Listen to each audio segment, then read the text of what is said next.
This is Stephanie from The Secret Place, Psalm 91. I hope you're having a great day, and I'm glad that you came. I want to tell you a little bit of something about this devotional I've been reading, and I've been reading it on and off. Dallas Willard, who doesn't love Dallas Willard? It's called Hearing God Through the Year.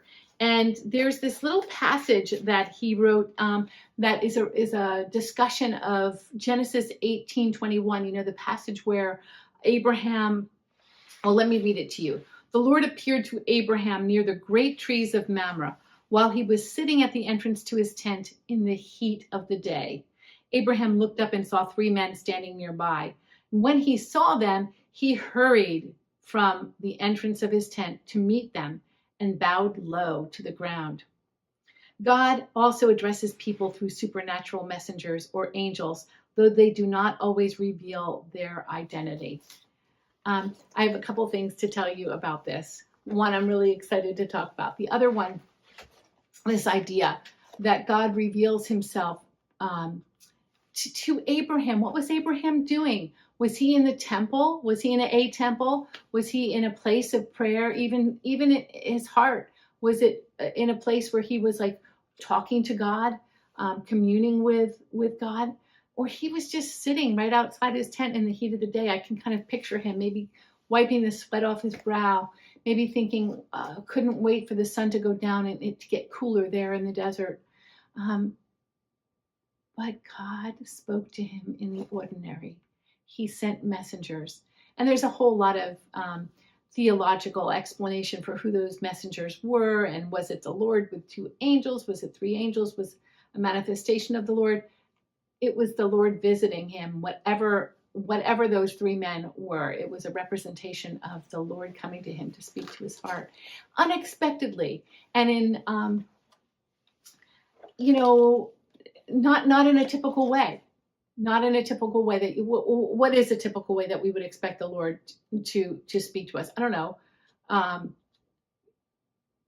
mean, it wasn't a religious way at all. It was just the middle of the day. Took him by surprise. I guess that's what I'm trying to say. Took him by surprise. And I wanted to share with you a little something that happened to me on my way home from Gainesville last week. I had a lovely time meeting such extraordinary people in Gainesville up by UF at the Christian Study Center. Just an amazing place with wonderful, wonderful goals and some really lovely, lovely people. Well, even though I had a wonderful time up there sharing with some of the lay leaders and the pastors, on my way home, I just really wanted to shut down, and I had this great article that I was going to read in Comment magazine. Maybe some of you know that. Again, even though I had a very busy and wonderful time there, I was ready to kind of roll down and just kind of lean against my window seat, look at the clouds, and read my article. But when I got on the plane, I found it was a little jet. I found I was seated right next to an elderly woman who was on the aisle. It was like a 2-seater and not 3. And so I was going to have to wait for her to get up and let me get in. And so when I said, "Excuse me, ma'am," she let me know she was blind, and just to kind of, if it would be okay, kind of climb over her. So I thought, oh, okay. So I got in my seat, I got my seatbelt on, and before the seatbelt even snapped and I got a chance to open up my publication, my magazine, she greeted me. She told me her name, and she said, oh, and what a sweet lady this woman was. She said, "Hi, I'm Marge or Margaret. You can call me whatever you want." And I said, "Hello, Marge. I'm Stephanie." She said, "Oh, hi, Stephanie." Well, from that moment on, she kept me company, and she talked to me. She talked to me of Blue Streak. She was a beautiful, lively, wonderful woman who I will never forget. But let me tell you something. I wanted to keep going back to my Comment magazine and looking out at the clouds. And so for the first 15 minutes, I found myself, I kept going back and maybe reading one sentence over and over again. After 15 minutes, I realized I've only read 3 sentences. We're having a conversation here. I'm putting this away. And I gave into it, and I just gave up.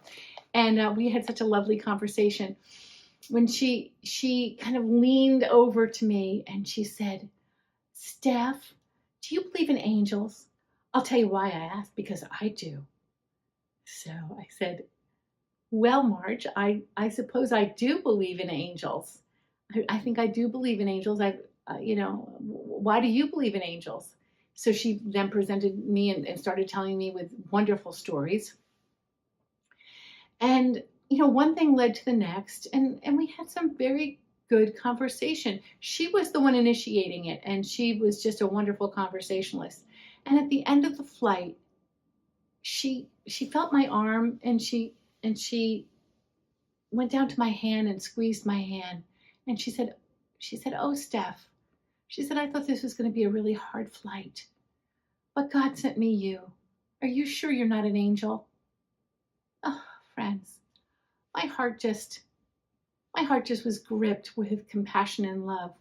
I said, "Oh, Marge, I am not an angel. I know that for sure. Trust me, I know for sure I am not an angel." She goes, "Oh, but I think that you might be." So anyway, she said, just if you get up, climb over me again. She's going to get out at the end, and this and that. As I started to, I looked at her, and I know it's not really social protocol anymore, but I just hugged her. I just hugged this woman, and she held me so tight and planted a kiss on my cheek. Felt like I had known her for a long time, not 2 hours. It wasn't even a 2-hour flight.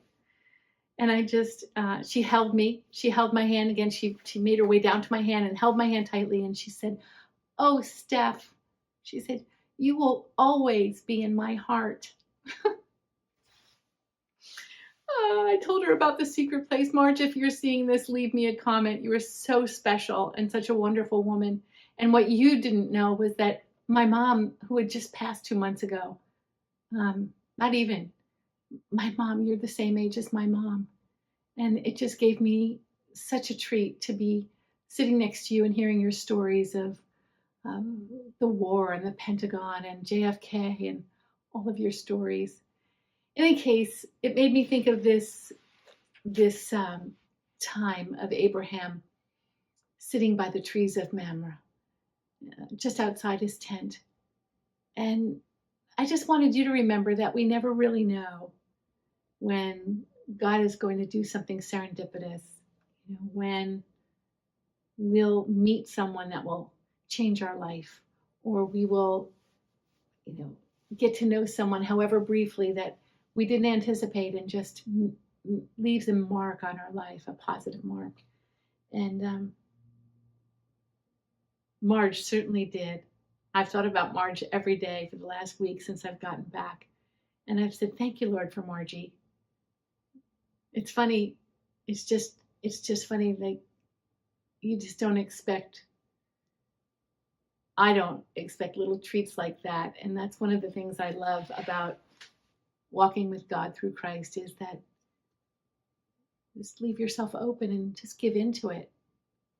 I could have missed all that if I had insisted in my own agenda that day. I wanted to read this article. Well, I read the article the next day, and it was wonderful. It was a great article by the director of the Christian Studies Center. But I also didn't miss Marge. I had some wonderful, I'm calling them Marge moments. I hope you have some like that today, too, this week, this month. Let's keep our hearts open to the Lord and open to each other. Okay, my friends?